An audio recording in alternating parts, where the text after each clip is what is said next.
Escucha bien, buenas tardes, ¿cómo están? Les vamos dando la bienvenida mientras se siguen sumando y les agradecemos por estar hoy presentes y acompañando en este nuevo espacio de conversatorio que impulsamos y invitamos desde Fundación La Salle Argentina. La verdad que queremos además agradecerles porque la verdad que tuvo una gran convocatoria el espacio, lo cual también nos habla de la preocupación y de esta problemática, de cómo nos moviliza y nos interpela. Así que bueno, agradecerles. eh, Como nos estuvieron llegando algunas consultas en los últimos minutos para aquellos que además han tenido alguna complicación o no se puedan estar sumando, sí les perdón, mira. El conversatorio va a quedar grabado, así que también lo vamos a poder compartir posteriormente al mismo. Eh, mientras, mientras se van sumando, también aprovechamos para compartirles, para aquellos que se suman por primera vez a este ciclo de conversatorios. Y para quienes no nos conocen tantos, que Fundación La Salle es una organización que hace más de 57 años viene trabajando con distintas comunidades educativas, principalmente con aquellas en situación de alta vulnerabilidad, acompañando a partir de distintos proyectos y programas, iniciativas vinculadas con el fortalecimiento de las trayectorias educativas, con la formación docente, abordando la convivencia escolar y la construcción de comunidades educativas más participativas, más cuidadas, más inclusivas. Y es en este sentido y en este marco que venimos desarrollando ya desde hace un tiempo espacios de encuentro, de diálogo, de intercambio. Quizás muchos de ustedes ya participaron anteriormente de algunos encuentros.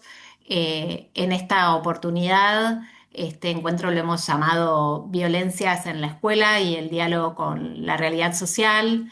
Y un poco surge a partir de la preocupación que nos atraviesan hoy a todas las comunidades educativas, eh, estos episodios que venimos asistiendo, esta escalada y visualización de distintos episodios de violencia que se dan en las obras educativas, situaciones que nos dejan con algunas preguntas, con algunos interrogantes acerca de cómo comprenderlos, cómo construimos respuestas institucionales, comunitarias que nos permitan cuidar, alojar y acompañar.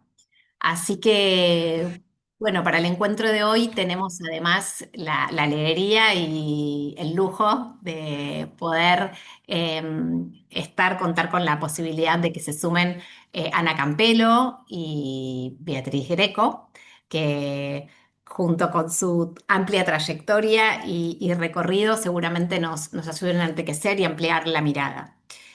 Eh, Antes de presentarla formalmente, sí les comparto un poco en torno a la dinámica que va a acompañar el encuentro. El conversatorio va a tener una duración aproximada de 1 hora y media. Entonces, lo que les vamos a proponer en un primer momento es compartir algunas preguntas que nos han hecho llegar previamente para abrir este espacio de intercambio entre Ana y Beatriz. Y después va a haber un momento que se abre a la participación, al intercambio, para que ustedes puedan compartir también sus preguntas. La idea es que a lo largo de este conversatorio ustedes puedan, si quieren, compartir esas preguntas a través del chat. Y si no, cuando se abre el espacio de intercambio, simplemente levantan la mano y abrimos micrófono y ahí se da el intercambio. Bueno, ahora sí. Las presento a ellas. Quienes nos acompañan hoy son la licenciada Ana Campelo. Ana es licenciada en Educación, coordinadora de la Diplomatura Convivencia y Conflictividades en la Universidad Nacional de la Patagonia Austral. Fue coordinadora del área de convivencia escolar y del Observatorio Argentino de Violencias en las escuelas del Ministerio de Educación de la Nación y es autora de diversas publicaciones sobre convivencia, bullying y abordajes institucionales desde la perspectiva de derecho. Además, tenemos la alegría de que Ana este año se ha sumado al espacio de fundación para acompañar un proyecto que aborda todo el tema de violencias y conflictividades y ya les iremos compartiendo en las próximas semanas. Eh, Y también presentamos a la doctora Beatriz Greco. Beatriz es doctora en Filosofía y Ciencias Sociales, licenciada en Psicología y Psicopedagogía, se desempeña como docente e investigadora en la Universidad de Buenos Aires en las áreas de Filosofía y Letras, Ciencias de la Educación y Psicología. Es formadora de docentes, directivos y equipos de orientación en Argentina y la región. Y ha publicado numerosos ensayos sobre educación, autoridad y vida escolar con foco en la dimensión pedagógica, política e institucional. Dentro de las publicaciones más recientes se encuentra La confianza y los territorios en los territorios educativos y conflictividad y escuela, que se lo publican en coautoría con Ana Campelo. Bueno, y ahora sí,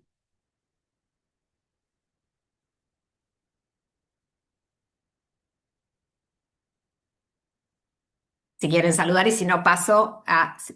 están muteadas.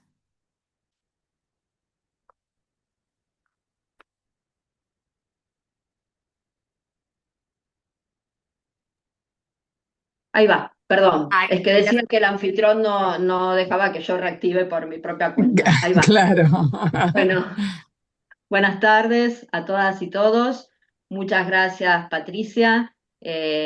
Muchas gracias a todos y cada uno de ustedes. Es un placer encontrarnos en este espacio de representación federal con colegas de diferentes provincias de nuestro país. Y bueno, y un espacio que pretende ser una conversación con Bea, ¿no? Y luego que podamos sumarnos todos. Eh, Sí, muchísimas gracias Patricia, al equipo de La Salle, por supuesto.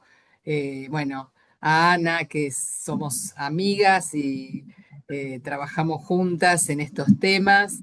Y por supuesto a todos los que y todas las que se anotaron y están hoy aquí para poder tal vez dialogar y pensar en conjunto una temática que nos está conmoviendo, ¿no? Que ya hace mucho tiempo venimos trabajando en ella, pero hoy particularmente nos conmueve. Bueno, y ahora sí, si les parece, para comenzar el intercambio, les compartimos una de las preguntas que nos han hecho llegar y que tiene que ver con teniendo en cuenta los modos de vincularnos y cómo están tenidos por las características de la época. ¿Cuáles dirían ustedes que son los rasgos que asumen los vínculos y la convivencia en las escuelas? ¿Hay nuevos modos de relacionarnos unos con otros? mm. ¿Empiezo? ¿Te parece bien, Dale. Bea? Bueno, son tiempos de exacerbación de las conflictividades, de escalada, o tal vez más preciso sería decir de disparada de los conflictos en forma inédita, desmesurada y tal vez, vale la expresión, desregulada. Conflictos habituales en las escuelas, puede ser la sustracción de un útil escolar, lo que tiempo atrás llamábamos exploraciones sexuales entre niños muy pequeños, incluso del nivel inicial, una burla, un apodo, pueden hoy dar lugar a una demanda en la justicia, a un scratch en las redes, incluso vulnerando el derecho a la intimidad de niños, niñas, adolescentes, con un mote de violador, abusador, que lo acompañará de por vida, al ingreso de familiares con ánimos de venganza, de revancha a la escuela para golpear a compañeros de sus hijos, por ejemplo, frente a una situación de supuesto bullying. Si quieren, y tanto Patrick como Bea aludían al contexto actual, es cierto que me refiero a los episodios recientes de San Cristóbal, la localidad de Santa Fe, y las amenazas posteriores de tiroteo en las escuelas, que mucho nos han convulsionado y todavía estamos saliendo un poco de esa perplejidad, pero también es cierto que no es nuevo. Cerramos el año pasado, y no sé si ustedes lo recuerdan, con una situación en Mar del Plata donde los familiares incendiaron la vivienda de un niño de 10 acusado de tocar a sus compañeritas de 7. En un episodio que podría ser uno más de la película Relatos Salvajes, ¿la vieron? Con ese film que habla de la venganza, porque el argumento que recurre en los diferentes episodios es la venganza, y de cierto fracaso de la operación de la cultura por hacer del cachorro humano un sujeto social. Y sin embargo, fíjense que este episodio, que tuvo por protagonista a las personas adultas, no generó la repercusión en los medios y en el debate público que sí generó estos últimos protagonizados por estudiantes. Pareciera una sociedad en algún punto dispuesta a tolerar amplios márgenes de violencia por parte de los adultos y sin embargo muy criminalizante, demonizante cuando la violencia proviene de parte de quienes están creciendo, quienes están conformándose subjetivamente y están aprendiendo a vincularse. Bueno, algo preocupa de esa sociedad. La conflictividad, no la conflictividad, porque los conflictos no necesariamente tienen un desenlace violento, por el contrario, pueden ser una oportunidad de crecimiento. El problema es cuando escalan de forma desregulada, dan lugar a situaciones de violencia y luego resulta muy difícil para las escuelas reponer algo de lo común, pacificar el lazo, que es lo que supone la convivencia. Podríamos leerlos como un síntoma de la época, algo nos dicen sobre la época, una sociedad que ha visto fragmentar el lazo, que ha visto erosionar el entramado social, y esto no es poca cosa, porque el lazo es aquello que hace que seamos una comunidad y no un conjunto de personas sueltas, cuando no unas contra otras. Y las investigaciones sobre violencia en las escuelas llegan a la conclusión que son más violentas no las sociedades pobres, sino las sociedades más fragmentadas. Es decir, las sociedades donde más brecha hay entre los que más y menos tienen y donde en algún punto se han erosionado, socavado los mecanismos tejidos de solidaridad social. Entonces, algo nos dice del lazo y no es fortuito, no es casual. Sobre una sociedad ya fragmentada, han proliferado en la última larga década dispositivos que agravan, erosionan más aún el lazo, agravan la situación inicial lejos de resolverla. Cámaras de seguridad en las escuelas, detectores de armas que no han prosperado en nuestro país, pero sí en el país del norte. Hace años atrás, una directora propuso que los chicos lleven mochilas transparentes. Bueno, imaginarán para qué. Y parecía una broma de Capusotto. Sin embargo, en estos días hemos visto a los chicos, incluso de escuelas primarias, ingresar a los establecimientos con sus útiles en bolsitas transparentes. Y en la Defensoría de México, hace 2 o 3 años atrás, me contaban que estaban lidiando con un proyecto que consistía precisamente en revisarle las mochilas a los chicos.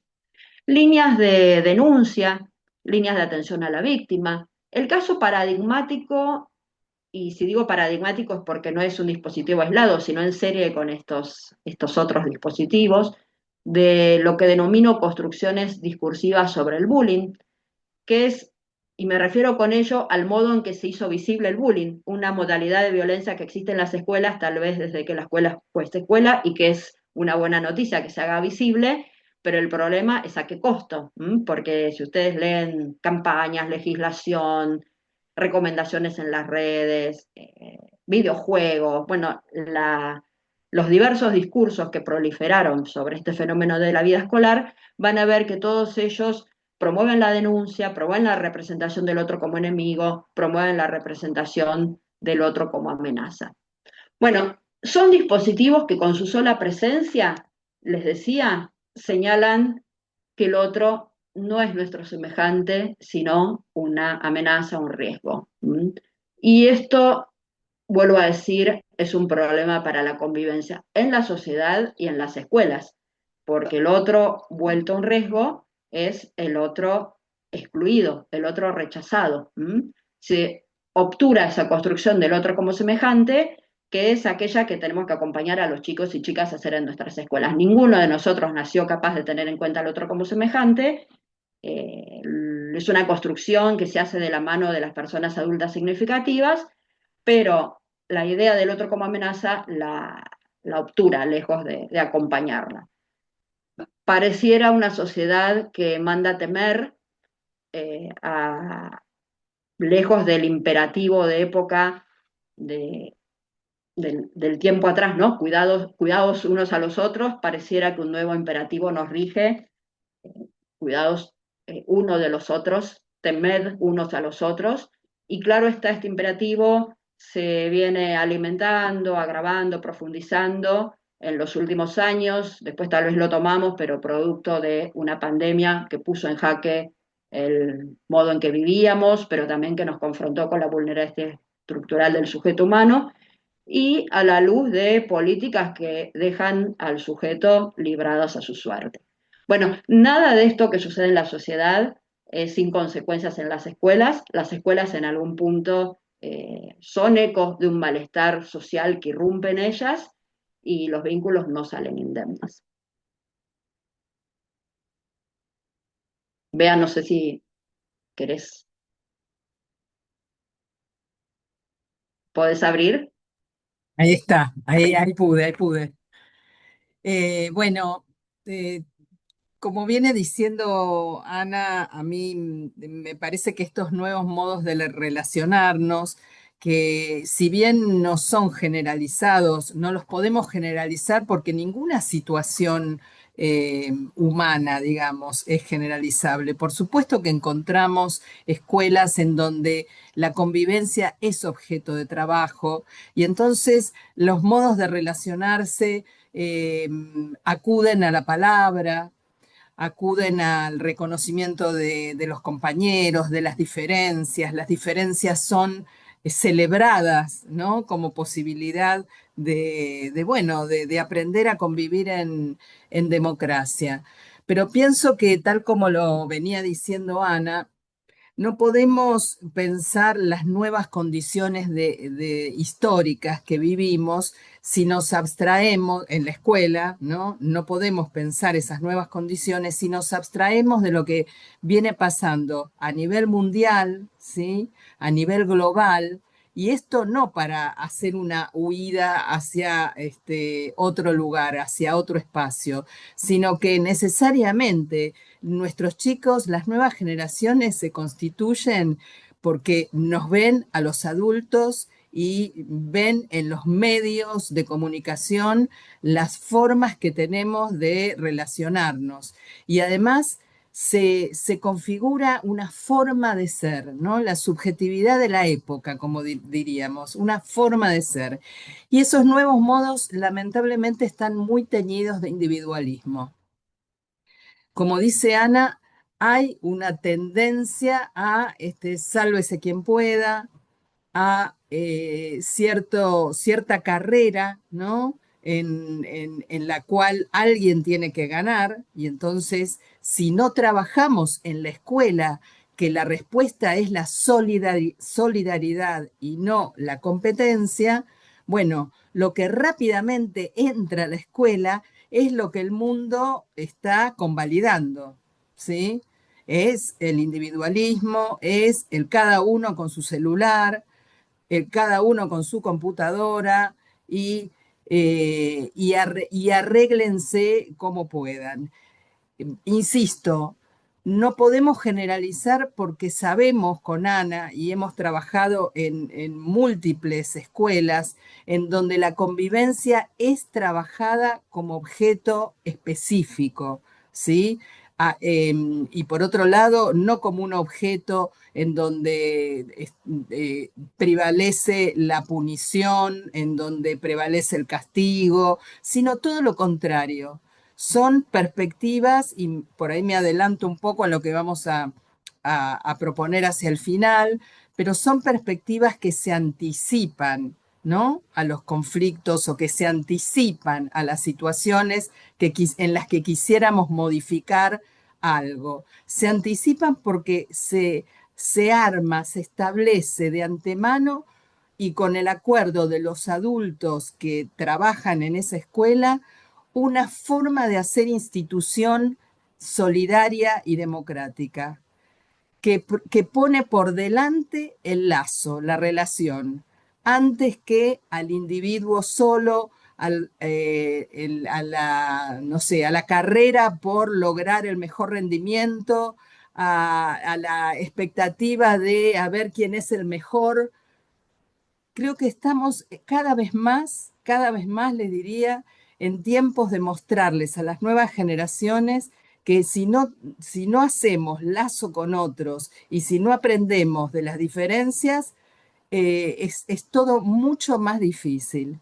Fíjense, vivimos hoy en un mundo que está, en el que está prevaleciendo, porque lo vemos y los chicos lo ven en los medios de comunicación, las guerras, la carrera armamentista, los discursos de odio, el pensar que el otro es un enemigo y que si piensa distinto o hace las cosas diferente o porta una cultura distinta, tiene que ser eliminado.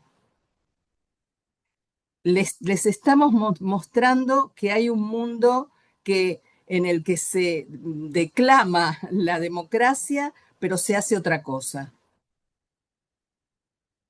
En ese sentido, a mí me interesa citar algunos estudiosos, incluso acá en nuestro país, del Instituto Gino Germani, por ejemplo, sociólogos, filósofos políticos, que bueno, si les interesa, después podemos compartir bibliografía, que están estudiando lo que se llama neoautoritarismo, que son formas que van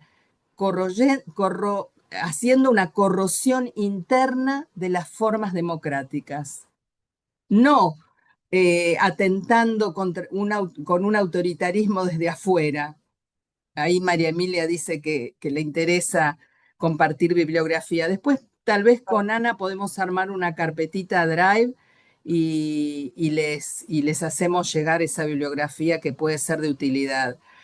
Porque lo que nos pasa con estos temas es que no solo estudiamos la escuela, ¿no? Estudiamos y leemos investigaciones que tienen que ver con la sociedad en su conjunto, con lo que hace comunidad, con lo que piensan los filósofos acerca de qué quiere decir pensar el propio tiempo.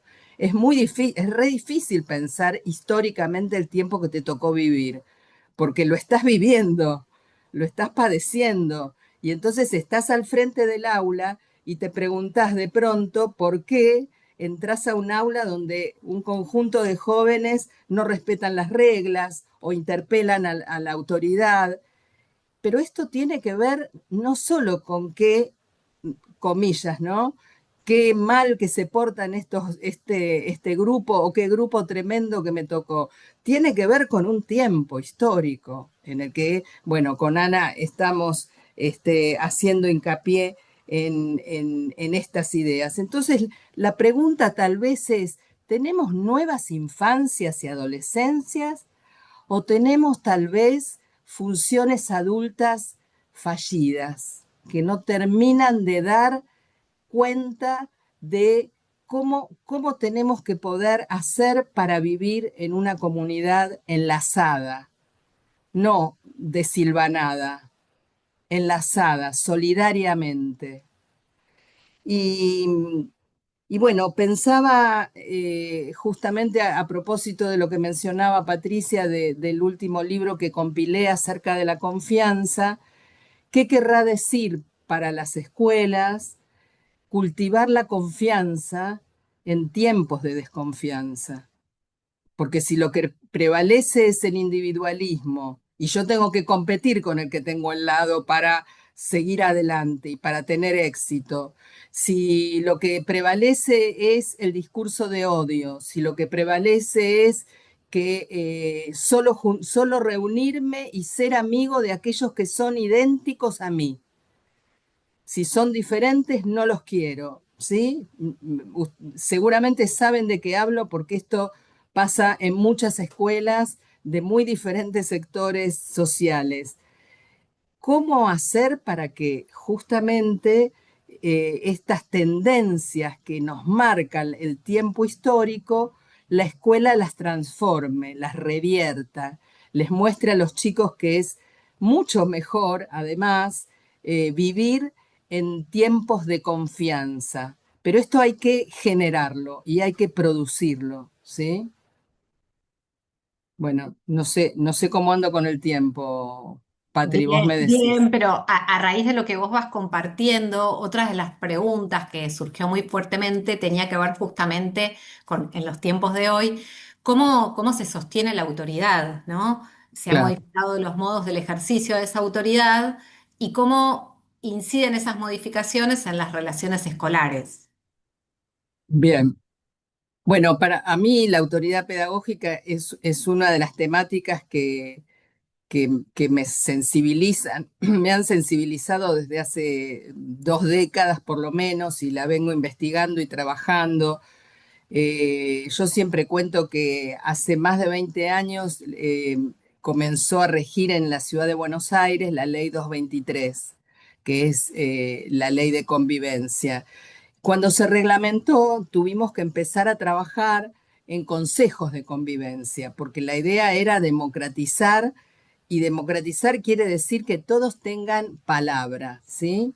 Claro, acá viene la complejidad, ¿no? ¿Es lo mismo la palabra de un adulto que de un niño o que un adolescente? Según en qué contexto, ¿no es cierto? Y según para definir qué cuestiones. Por supuesto que hay conflictos, y esto Ana sabe mucho de este tema, que no lo puede resolver la discusión o el debate entre chicos y entre chicas. Hay decisiones que solamente los adultos podemos tomar y debemos tomar, porque la autoridad, por definición, es una relación asimétrica. Y tiene que serlo. Estamos en diferentes posiciones. Y eso no quiere decir que seamos mejores, superiores, más inteligentes, porque ellos están en formación, ellos y ellas. Y nosotros llevamos muchos años formándonos, pensando, construyendo la educación.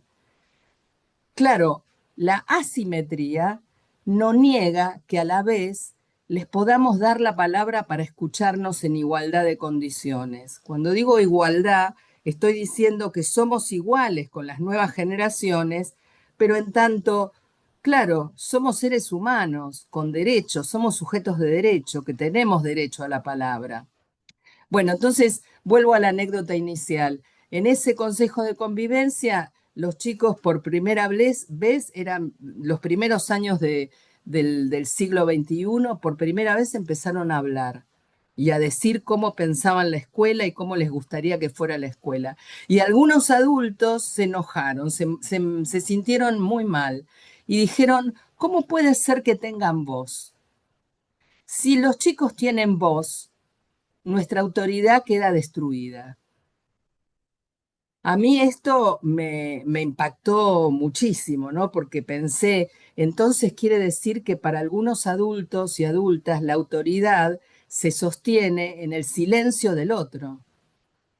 Si hay alguien que está de alguna manera sometido al silencio y obedeciendo lo que la autoridad define.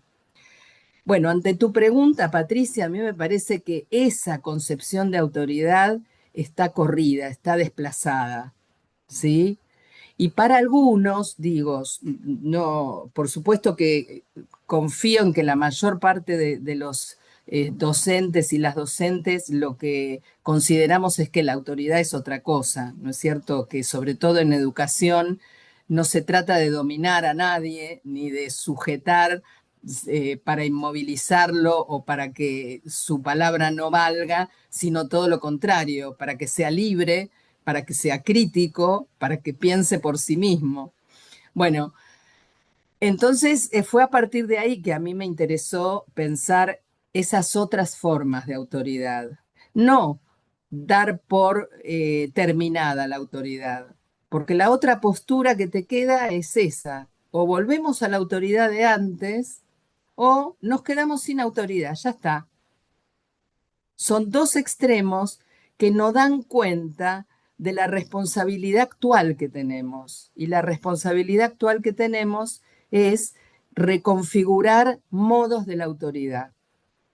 Entonces, para mí viene por el lado de pensar justamente una autoridad capaz de escuchar y de reconocer a un otro. La autoridad es, dicen los autores, está hecha de reconocimiento. Fíjense, la autoridad no se impone, dice Hannah Arendt, sino que se reconoce. Es si es reconocida. Y yo diría, también es cuando la autoridad reconoce a los otros, a esos alumnos y alumnas. No necesariamente porque tenga que saber acerca de sus vidas y de sus padecimientos o de sus alegrías.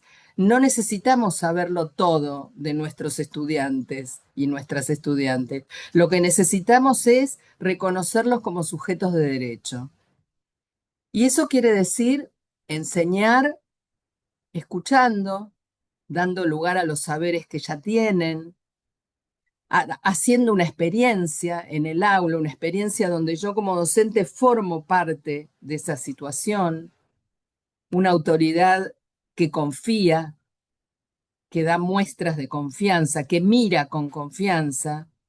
Muchos chicos de escuelas tal vez en sectores desfavorecidos lo que nos decían en una investigación era, y a mí en la escuela me miran mal, como si la escuela no fuera, es que la escuela no es para mí, la escuela no me corresponde, no soy bienvenido.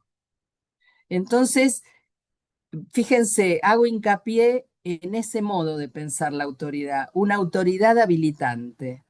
Yo creo que esa es la forma que hoy podríamos darle a una autoridad que no queda caída, que no está perdida y que no se trata de restaurar como si fuera traer algo del pasado y sin más hacerlo actual, ¿no?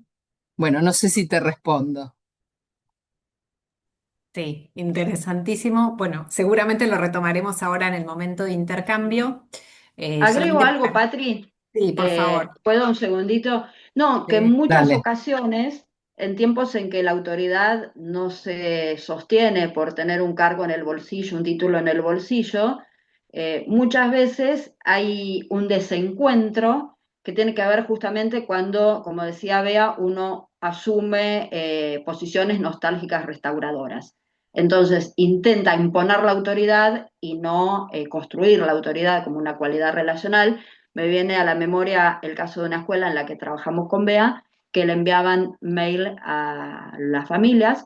Entonces, por ejemplo, le decían, su hijo tiene que estudiar más en clase, en casa, perdón. Y recibían como respuesta, y vos como, usted cómo sabe, si no está en mi casa, cómo sabe cuánto estudió. Y técnicamente la verdad que la respuesta tenía razón, pero más allá de esto obliga a la escuela a replantearse no solo el canal, que tal vez no era el más adecuado, sino cómo, sobre qué pilares ejerce la autoridad, ¿no? Entonces tal vez es más rico pensarle como desafío en clave de época que pensarlo a veces desde posiciones que nos llevan a mucho malestar, como por ejemplo que los chicos ya no reconocen ninguna autoridad bueno, o las familias en este caso.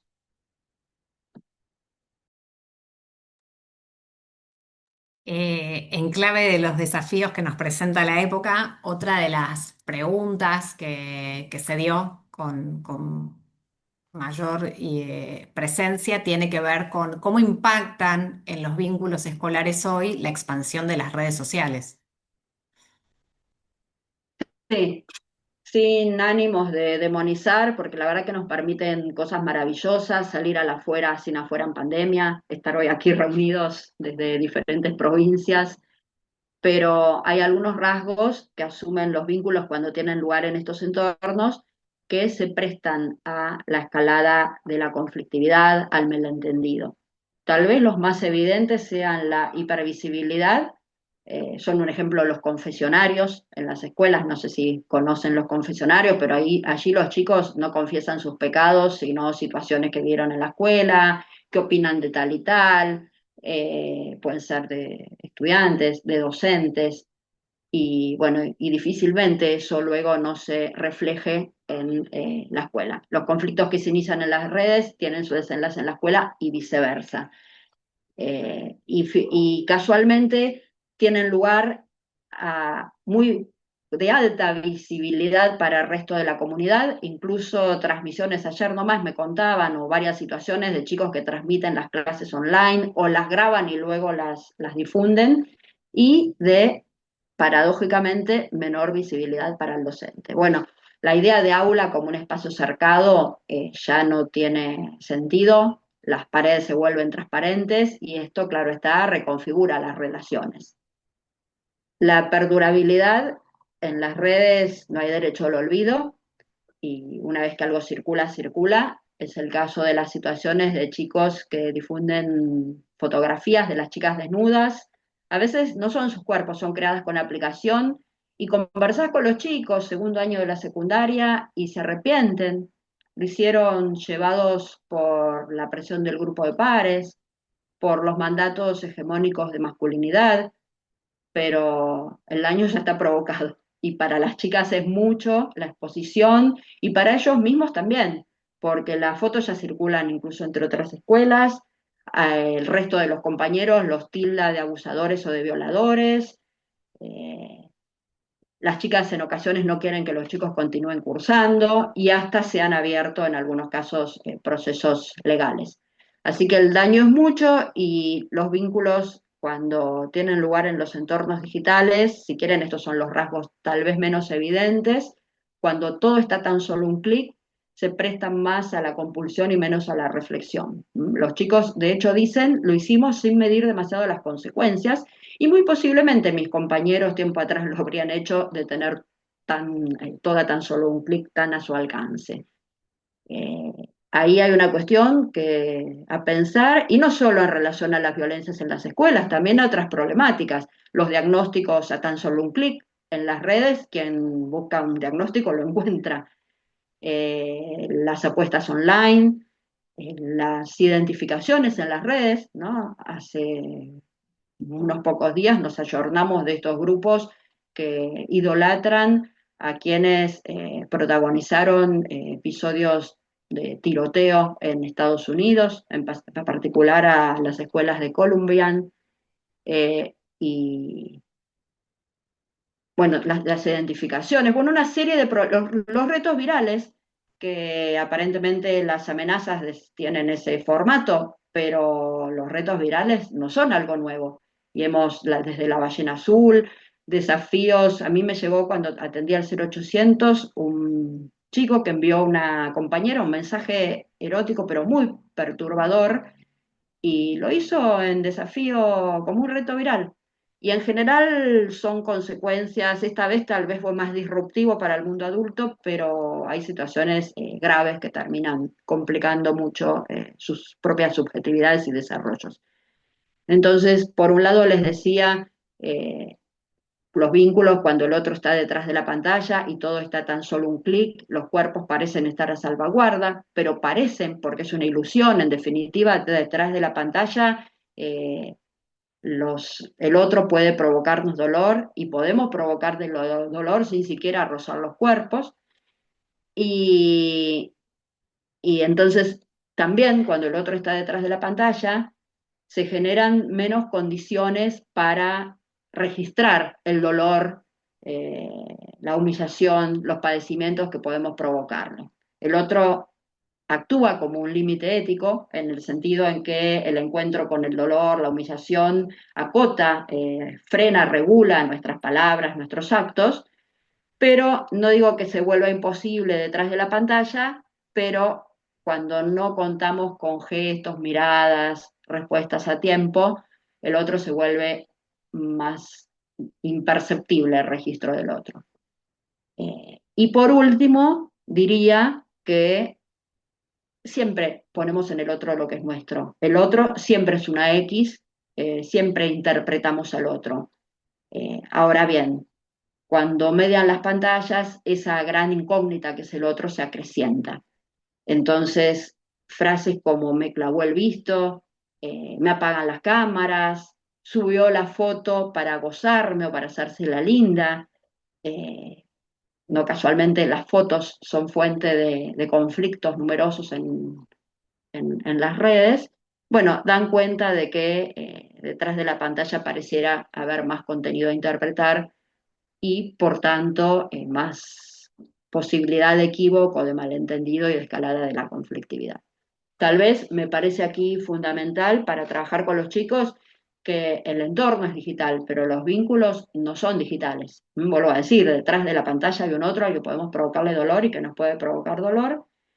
Y incluso algunos términos como violencia digital, bienestar digital, tampoco terminan mucho de convencerme, porque como les decía hace un rato, la violencia no es digital. Nos puede, un comentario, una palabra, nos puede dañar, eh, no importa si los cuerpos están o no presentes físicamente en ese momento. Si no, no podríamos comprender la situación de las chicas eh, que tienen algún trastorno de bulimia o anorexia a partir de comentarios sobre su figura en las redes. Bueno, entonces eso me parece que es hoy en día fundamental que podamos hacer de los vínculos objeto de reflexión siempre, en presencia física también. Creo que Bea lo decía, si pensamos que la violencia es una forma fallida del lazo, pero forma al fin, llegamos tarde si trabajamos recién cuando irrumpe. Nuestro objeto primero de trabajo es la convivencia. Se trate de una ley, de una línea telefónica o de una intervención en el aula. Eh, y hoy, justamente, la convivencia supone, no podemos excluir lo que sucede en los entornos digitales. Y en ese sentido también la escuela es contracultural y contrahegemónica, porque lejos de la comodidad del algoritmo, la convivencia en la escuela es entre quienes somos diferentes, entre quienes pensamos diferente, tenemos diferentes intereses, incluso contradictorios. Bueno, y eso es puede ser una incomodidad, pero es una riqueza inmensa.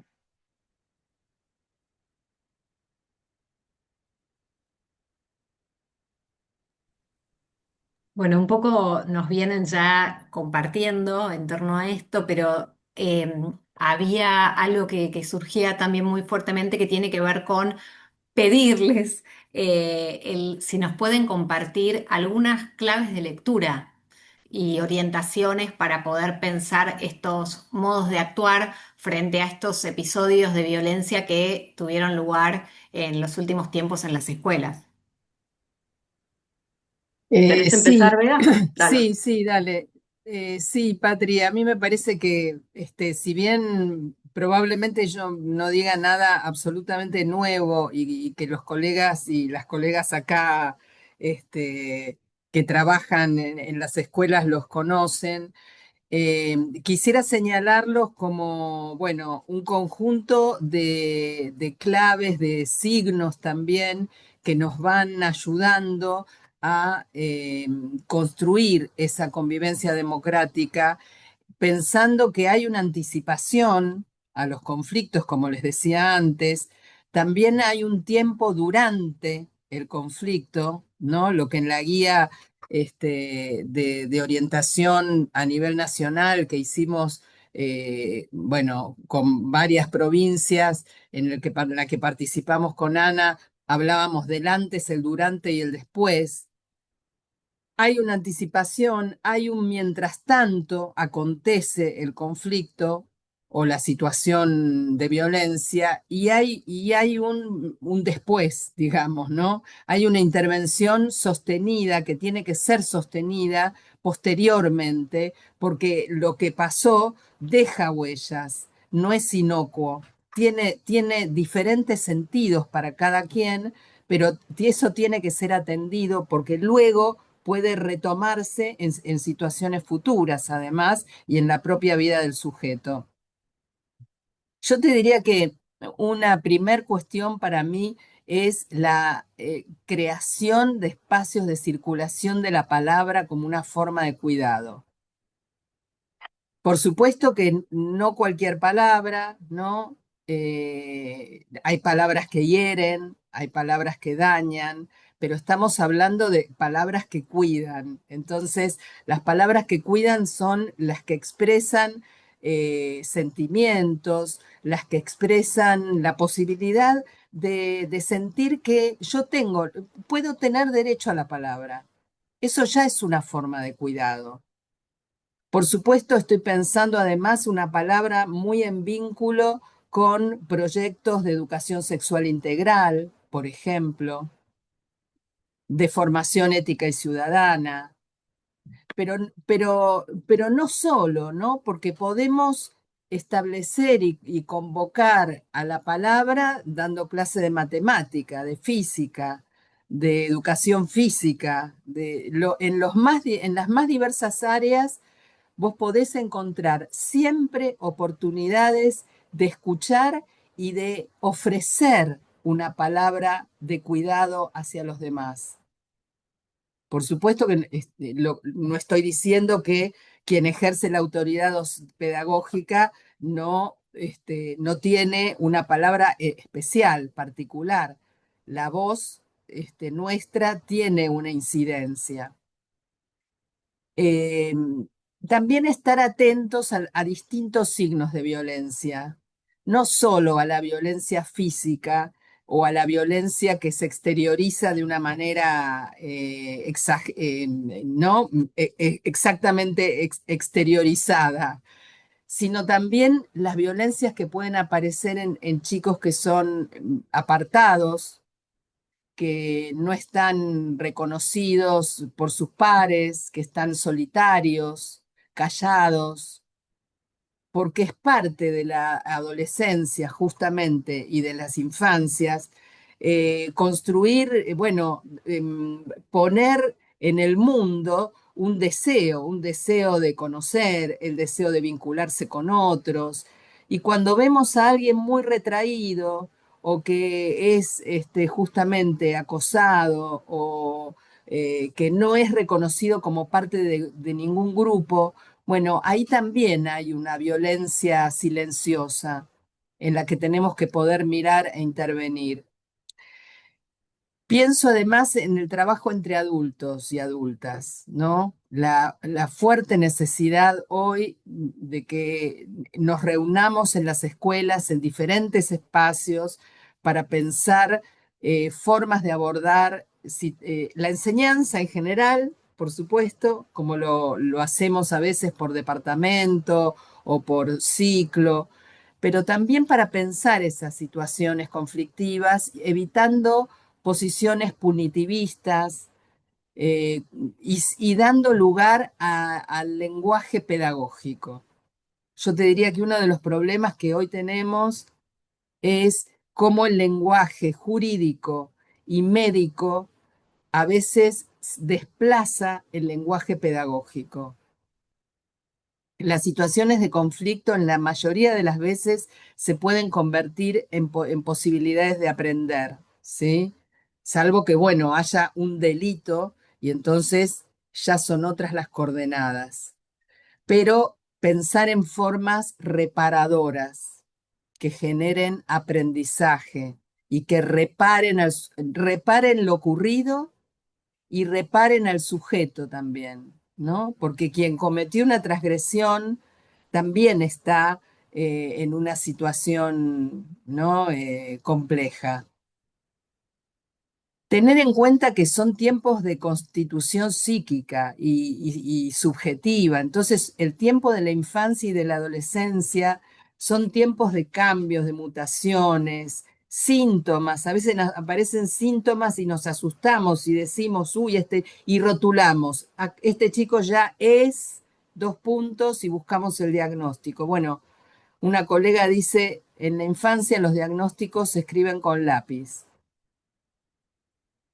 Y bueno, y como les decía antes, para mí hay un fuerte trabajo en las formas de ser adultos y adultas y de acompañar las necesidades de los chicos de hoy. La mayoría de las investigaciones lo que nos muestran es que los chicos y las chicas dicen, queremos que nos escuchen, queremos decir, queremos ser escuchados. Pero claro, para eso hay que crear unas condiciones de escucha. No es de cualquier manera. Para mí esas serían algunas de las claves. Si quieren, después retomamos. Bueno, bastante en coincidencia con lo que plantea Bea. Yo creo que es importante distinguir entre el primer episodio, me refiero a la tragedia, y fíjense que no digo masacre adrede, porque cuando un niño pierde la vida y otro se la arruina, no es una masacre, es una tragedia, en San Cristóbal, Santa Fe, y a las posteriores amenazas de tiroteo, que como les decía, claramente tiene el formato de un reto viral y que seguramente no se han hecho eco, por no generalizar, como decía Beatriz, todos los estudiantes de la escuela, tal vez 3 o 4, pero claramente fue muy disruptivo. Y digo, si hay que diferenciar, es porque me parece que la primera de las situaciones, y me sirvo y tomo prestada categorías del psicoanálisis, responden, o podría responder más bien, no me gusta a veces hablar de situaciones que uno no conoce, pero a lo que se llama un pasaje al acto. Una respuesta de muy poca elaboración frente a la angustia, que está por fuera del orden simbólico, que es sin el otro, y que por tanto implica grandes riesgos para el sujeto y para otros. Por ejemplo, los suicidios pueden ser un pasaje al acto. La segunda situación, en cambio, creo que tiene continuidad temporal, pero me parece que hay ahí algo más del orden del llamado al otro, del acting, diría desde el psicoanálisis, ¿no? Un llamado que es disruptivo, por cierto, pero fíjense que no es sin el otro y no es por fuera del orden simbólico. De hecho, los chicos escriben, anticipan, y no hago esta distinción para ponerme conceptualmente rigurosa, sino porque me parece que lo peor que nos podría pasar es imaginar una oleada de tiroteos. La verdad que los episodios de pasaje al acto uno nunca sabe en qué momento van a irrumpir. Uno no puede garantizar que no van a irrumpir, pero son episodios puntuales en las escuelas. Creo que si nosotros nos tenemos que remitir al último, tenemos que hablar casi 20 años atrás, Carmen de Patagones. Tal vez me olvido algún otro, pero son puntuales, aislados. O salir a identificar cuál será el próximo tirador. Dije algo de esto en la legislatura porteña, que llamaron un grupo de especialistas, docentes, estudiantes, y porque también, ¿qué es lo que pasa si ese llamado al otro, el otro responde en forma punitiva? Bueno, claramente llueve sobre mojado, ¿no es cierto? Dije algo de esto y me desayuno a la mañana siguiente con la noticia de los chicos que llevaban sus útiles en mochilas, en bolsitas transparentes.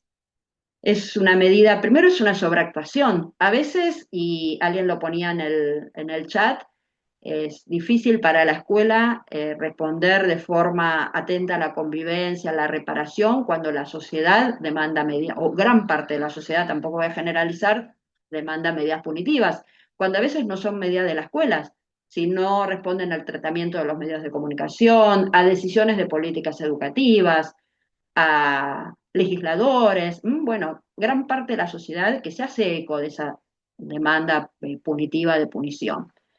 Y fíjense que vuelvo a decir, son una sobreactuación, porque primero son absolutamente ineficientes. Se imaginan que los detectores de armas en las escuelas de Estados Unidos no evitaron los trágicos desenlaces, menos lo van a evitar las bolsitas transparentes. Si está la desgracia de un chico que va a hacer un pasaje al acto, ¿qué importa si lo hace en la escuela, en la puerta de la escuela? Pero además son iatrogénicas. ¿Qué quiere decir iatrogénicas? Y lo que decía al principio, peor el remedio que la enfermedad. Porque con los detectores de arma, con las bolsitas transparentes, les decimos a todos y cada uno de los chicos, niños de primaria, que son potenciales sospechosos. Y esto no es sin consecuencias en el lazo, no es sin consecuencias en lo que decía Bea hace un rato, en la formación subjetiva. Son chicos que están creciendo en plena etapa de búsqueda identitaria, conformándose subjetivamente. Bien, los chicos en la legislatura hacían cosas muy interesantes y en línea con lo que dice Bea, pero es interesante traer la voz de ellos. Dicen que no encuentran espacios donde hablar de lo que les pasa. También hubo una demanda fuerte que circuló en algunas escuelas que se organizaron, los chicos a través de centros de estudiantes, de estar atentos a la salud mental de niñas, niñas y adolescentes. Quiero decir, no es una demanda nueva.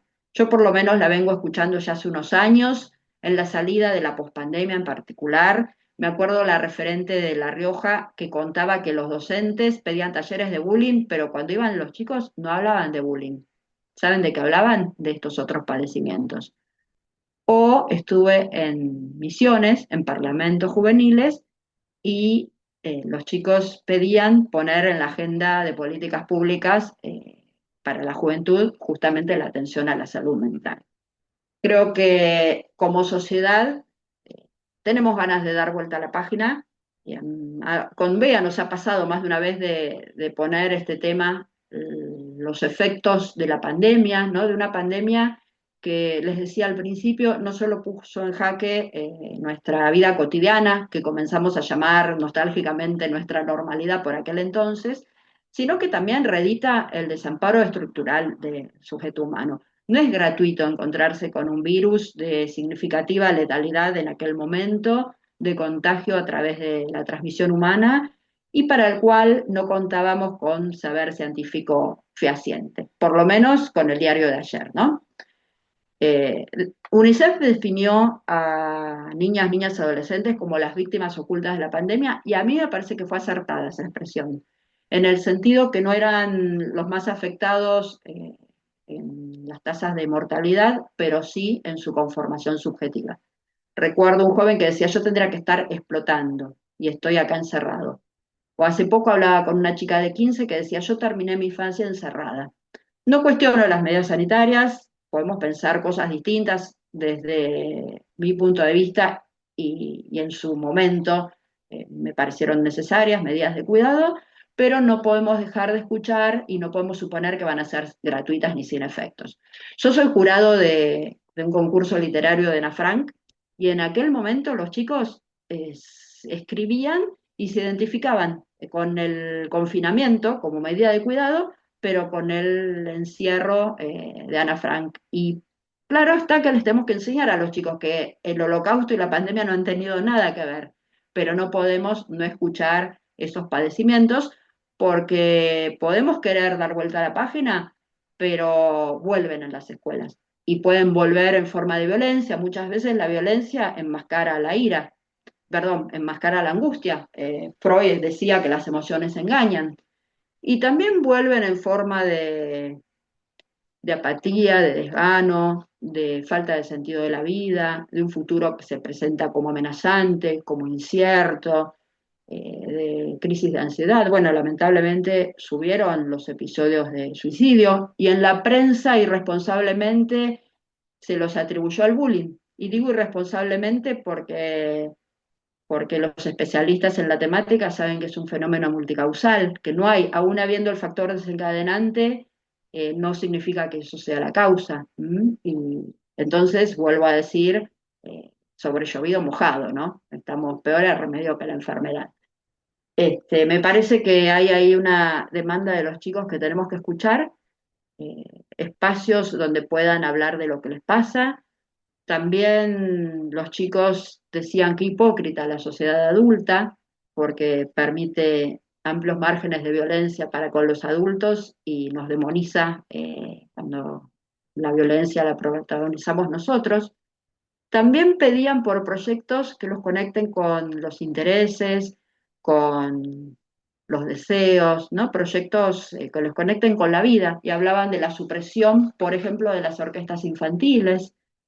Y, y bueno, la verdad que cómo abordarlo es un interrogante difícil porque no hay intervenciones válidas en cualquier circunstancia, sino que son in situ, a medida. Pero sí me quedo con la idea que dice Bea de reparación y que los chicos sean parte de la solución y no solo parte del problema.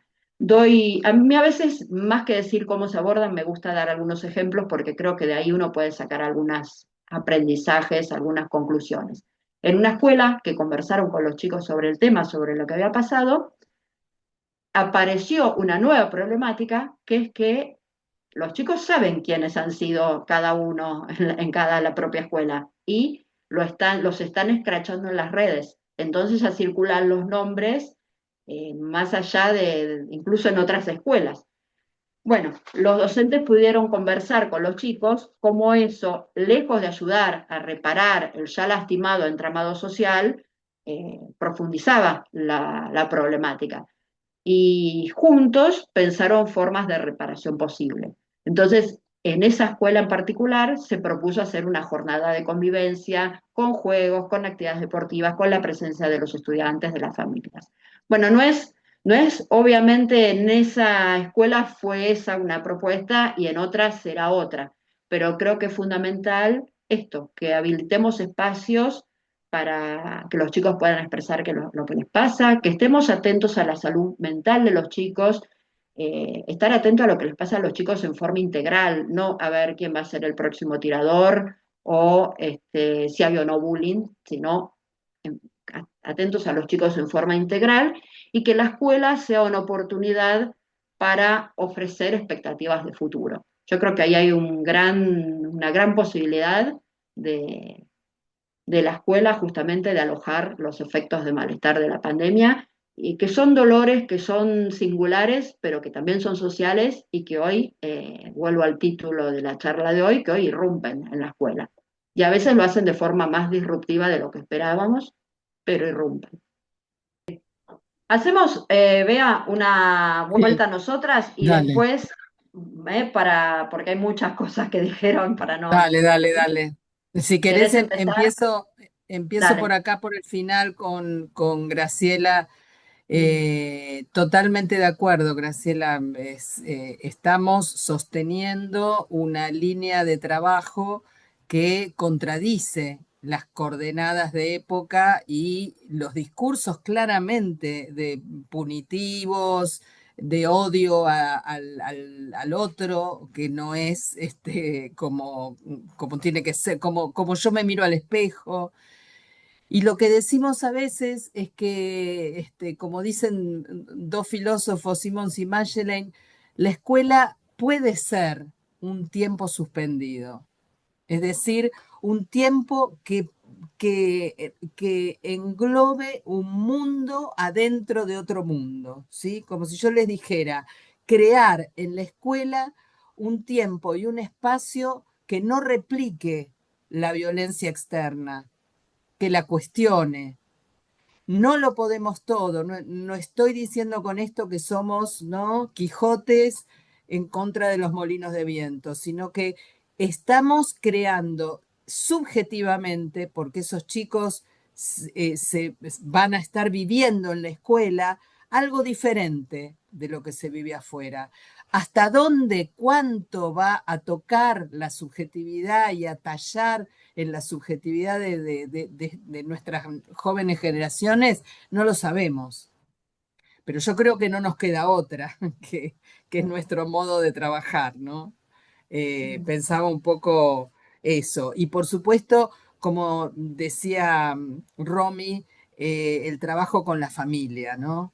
Se nos vuelve de nuevo, ¿no? Encontramos ahí un nuevo, les diría, un nuevo desafío. Siempre fue un desafío el trabajo con familias desde la escuela, porque nunca tuvimos, ¿no?, una relación perfecta, podríamos decir.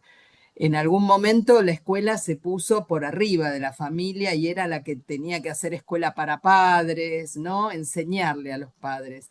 ¿Qué pasaría si se la convoca a la familia también en cierto lugar de conversación, ¿no? Yo sé que ustedes lo intentan y lo hacen y que a veces es muy difícil porque hay familias que bueno, que no pueden y que se declaran incapaces muchas veces de criar a sus hijos. Pero, ¿qué pasaría si los convocamos a cuestiones que tengan que ver con la transmisión cultural, con la apropiación no sé, de espacios donde disfrutar, no solo para decirles lo que no está bien con sus hijos, que por supuesto en algún momento eso habría que hablarlo, pero digo, compartir espacios de encuentro con las familias, ¿no? De otro modo. Tenemos algunos ejemplos, pero lo dejo abierto porque a lo mejor ustedes también lo tienen y lo ensayan.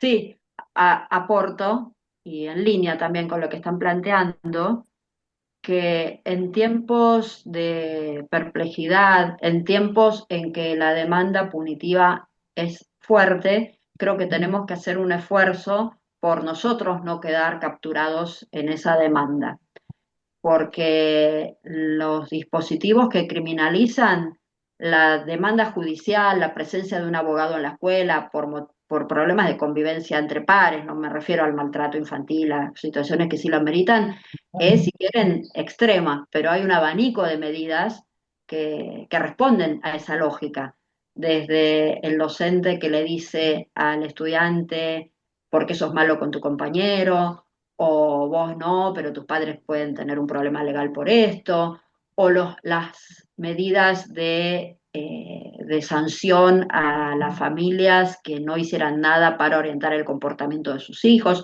Bueno, no hace falta llegar a la denuncia es el caso extremo de la judicialización, pero hay intervenciones que van en esa lógica y creo que tenemos que hacer un esfuerzo importante.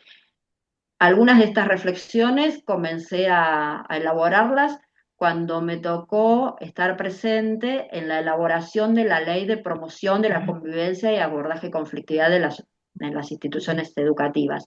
En ese momento que el bullying estaba fuertemente presente en la agenda mediática, pedagógica y social, habían 10 proyectos anti-bullying.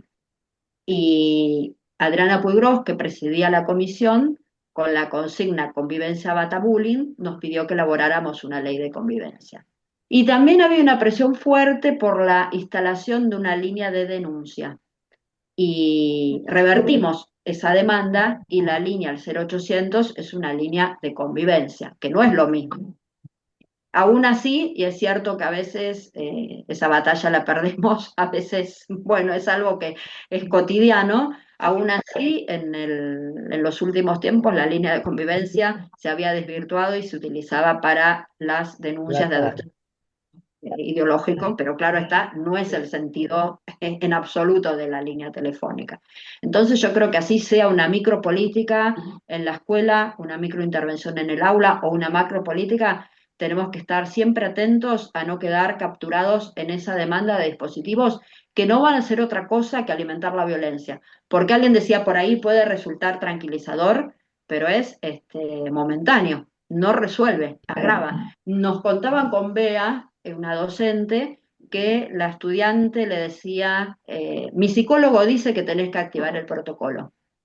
Bueno, fíjate, el psicólogo le dice a la docente, o una colega que en algún momento iba a abrir una línea de reporte de situaciones de bullying y yo le di mi opinión al respecto, me la encuentro unos años más tarde y me dice, Ana, tenías razón, que la tuvo que cerrar la línea de reporte de bullying, porque eran tantas las situaciones en tiempos en que todo es bullying, que entonces tal vez tenía una estudiante que se había sacado 9 y no 10, entonces reportaba a su docente por hacerle bullying, o en la misma universidad, un joven que decía que le hacían bullying y entonces se había tomado la iniciativa de golpear a una de sus compañeras porque sus compañeros no lo incluían en el grupo de estudio. Bueno, eso no es bullying.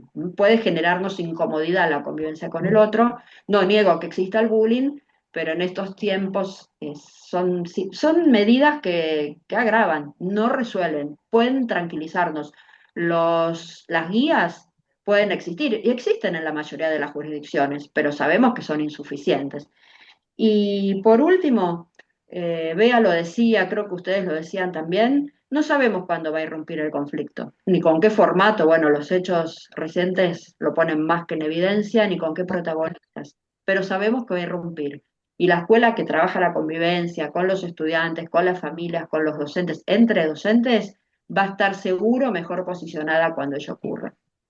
Bea, hacemos Sí, una vuelta sí, nosotras. sí, sí. Me quedo pensando en las condiciones laborales de los docentes, ¿no?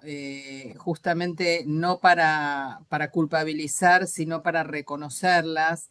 Y la pregunta que hacía, creo que Aldana, acerca de cómo puede hacer un docente, ¿no? Que está trabajando de una escuela en otra con cantidad de adolescentes. Pienso que ahí hay una clave que es repensar el trabajo individual en trabajo colectivo, ¿no? Primero hay una responsabilidad de las escuelas, en las escuelas, en donde la autoridad pedagógica no es de uno, es una autoridad compartida, es una autoridad distribuida. Entonces, si la pensamos de una manera, ustedes me dirán, pero ¿cómo? Si yo tengo que estar cada día con un grupo distinto, bueno, habrá que pensar nuevos dispositivos, nuevas formas de enseñanza, proyectos interdisciplinarios, parejas pedagógicas, formatos distintos de acompañamiento entre docentes y con los chicos y las chicas. Las experiencias que conocemos de ese tipo son muy, muy buenas y, bueno, abren otras posibilidades. Y por otro lado, vuelvo, yo no sé si se trata de mirar individualmente a cada uno y cada una de las chicas con las que estamos ahí trabajando en el aula. Me parece que de nuevo habría que crear en el aula como hay unas colegas que hablan de atmósferas sensibles en donde la posibilidad de la palabra esté a la mano. A lo mejor no van a hablar todos, tampoco se trata de que hablen de sus problemas personales, familiares, porque no es la tarea docente hacer una terapia grupal en el aula. No vamos por ahí. Vamos por el lado de enseñar con un oído atento a lo que los chicos piensan, no sé, buscar otros espacios en donde enseñar distintas materias, poder circular por la escuela, poder hacer experiencias multidisciplinarias que no necesariamente y que la mirada docente, bueno, esté ahí. No los vamos a ver individualmente a todos, probablemente, pero vamos a crear un espacio de confianza para que todos estén en esa posición confiante, podríamos decir. Yo digo dos cosas de las últimas que fueron apareciendo. La primera, y muchos de ustedes mencionan estar en roles de equipos de orientación, creo que hay ahí un doble desafío, que es cómo acompañar a las escuelas en tiempo en que los conflictos se escalan, se disparan de modo desregulado, desmesurado, de exacerbación de las conflictividades. Ahí me parece que hay un riesgo de la escuela, que es el ponerse a la defensiva, que es comprensible, pero cuando se pone a la defensiva, los conflictos, lejos de pacificar el lazo, digamos, sale el tiro por la culata porque dan lugar a esa escalada. Me pasó en lo que sería el caso cero, creería, de judicialización, cuando coordinaba el observatorio, una madre que preocupada porque a su hijo le hacían bullying, era un nene de primer grado, terminó con un abogado en la escuela, que además está a decir no resolvió nada. Y la madre, la directora, y tal vez con razón técnica, le dijo no es bullying, pero eso lejos de tranquilizar a la madre, la, la preocupó más aún porque entendió, interpretó que la escuela desestimaba su preocupación. Y que en una de esas la directora tenía razón técnicamente, pero a la madre no le importa tanto si es bullying o no es bullying. Lo que quiere escuchar la madre es que la escuela va a poner todo a su disposición. Por supuesto que hay cosas que no puede hacer la escuela, ¿no? Expulsar a un chico que a veces es la demanda de las familias no lo puede hacer la escuela ni sería educativo, pero que va a poner todo a su disposición para que la escuela se sienta segura. Este año estuve en un acto escolar y la directora hizo todo un discurso y que yo lo comprendía para que los padres se acerquen a hablar con ella y no escrachen primero la problemática en las redes. Pero, ¿saben qué? Se olvidó decirle buenos días chicos, vamos a tener un año de aprendizaje, la convivencia es una experiencia maravillosa, porque es cierto que la violencia es el lado oscuro de la convivencia, pero día a día los chicos conviven en las escuelas, no es noticia en los medios, pero es lo que sucede en el día a día. Entonces yo creo que es importante ayudarlas a que no se pongan a la defensiva, a que tampoco se deslinden del problema, porque es verdad que muchas veces la escuela da respuestas que son inhabilitantes. Entonces las familias buscan la respuesta en otro lado. Entonces ahí yo creo que hay un espacio de los equipos que es institucional, como dice Bea, que es colectivo, no es uno a uno, pero que es fundamental, ¿no? Me parece que ahí pensar cuáles son los desafíos que tenemos todos los roles, supervisores, equipos de orientación, equipos técnicos, para acompañar a las escuelas en estos tiempos. Y por último, acuerdo, Bea decía, bueno, tal vez no es mirar uno a uno y estar pendiente de si tiene alguna patología o no. Sí creo que a veces la escuela subestima la salud mental y así como es importante no patologizar, porque un chico que se mueve en clase no es un TDAH, también es importante no desestimar la salud mental. Pero acuerdo en que no es uno a uno. Muchas veces los chicos necesitan ser reconocidos y encontrar un modo de ser nombrados por los otros. En la búsqueda identitaria, sobre todo en la salida de la adolescencia, necesitan darse algunas respuestas más o menos consistentes, no así para siempre, a las preguntas identitarias que son quién soy, quién quiero ser. Y muchas veces la identificación al ser violento, al buller, al tirador, son respuestas identitarias pero fallidas. Fallidas, ¿por qué? Porque no habilitan un buen lugar en lo social y parten de una vulnerabilidad, que es la de no encontrar otras representaciones a las cuales identificarse, pero profundizan esa vulnerabilidad. Entonces yo creo que la función de la escuela es no pegarles más aún esa etiqueta, sino ayudarlos a que se despeguen de la etiqueta. Y los va a ayudar a despegarse porque las etiquetas cumplen una función para el sujeto. Vuelvo a decir, a veces es preferible ser nombrado como el buller a no ser nombrado de ningún modo, ni ser mirado de ningún modo, creo que alguien lo puso en el chat. Este, entonces, los chicos se van a despegar de esas etiquetas en la medida en que encuentren, no otras etiquetas, porque la etiqueta siempre empobrece, pero sino otros recursos identificatorios. En términos de Freud, otras identificaciones posibles. Y en términos de Perla Selmanovich, que usa una metáfora muy linda, dice, los chicos entran y salen de personajes.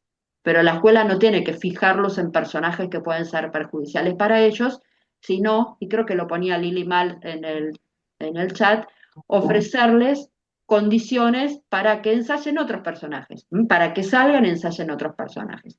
Es la tarea de la enseñanza también, no es una tarea aparte, es cuidar enseñando y enseñamos cuidando. Los proyectos, por ejemplo. La escuela de los buenos y malos alumnos no es la escuela de la solidaridad. ¿Por qué? Porque no habilita a todos y a cada uno un lugar para ser reconocido por un rasgo que lo haga sujeto único y repetible.